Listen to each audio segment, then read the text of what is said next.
السلام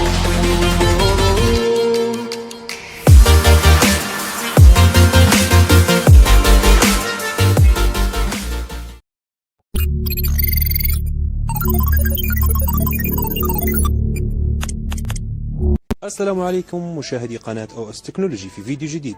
قبل ما نبدأ الفيديو ما تنسوش اللايك والاشتراك في القناة. يلا بينا. السلام عليكم ورحمة الله تعالى وبركاته. اليوم حنوريكم طريقة تعبئة الرصيد وتفعيل الطاقة عن طريق طبعا برنامج الماي LTT، ولازم يكون عندك طبعا نت، ضروري يكون متصل على النت. أول شي نخشوا على البرنامج، وبعدين نضغط على علامة الزائد ونضغط ثاني خيار اللي هو تعبئة الرصيد، وبعدين نختاروا الباقة اللي انت تبي تعبيها في اي حساب. طبعا أنا عندي كم حساب، في مثلا انك انت تعبيه في الحساب الاول تخش انا وتخش رقم الكرت تدي اوكي. في حالة انك انت عبيته اوكي تمام وتبي تفعل الباقة، تضغط على الحصة وتدير تجديد الباقة او تغيير الباقة على حسب انت الرصيد اللي انت عبيته، ولازم يكون عندك نت.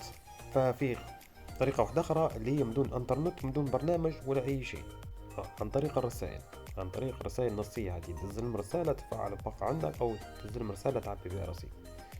ونبدأ في طريقة تعبئة الرصيد أو تجديد الباقة بدون إنترنت. طبعا أنا النت عندي ولا تو فنطفيه اعتبارا أنه يكون عنديش نت تو حاليا.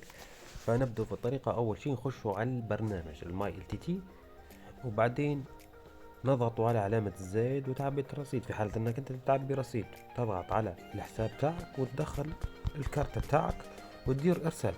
هو طبعيا جهاز قال لك تو أنت شخص غير متصل بالإنترنت، هل تريد رسالة عن طريق رسالة نصية؟ فتدي له شنو باستخدام رسالة نصية وتدي له اوكي، فيتم تعبئة الرصيد بالطريقة هذه. فنجول لطريقة تجديد الباقة في حالة انك انت تو عبيت رصيد تمام 100%. تو بين بنجدد الباقة كيف نجدد؟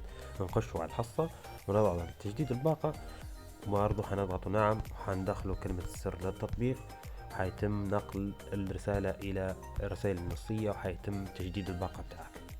ان شاء الله يكون فيديو سهل وان شاء الله تكونوا استفدتوا، ويلا السلام عليكم.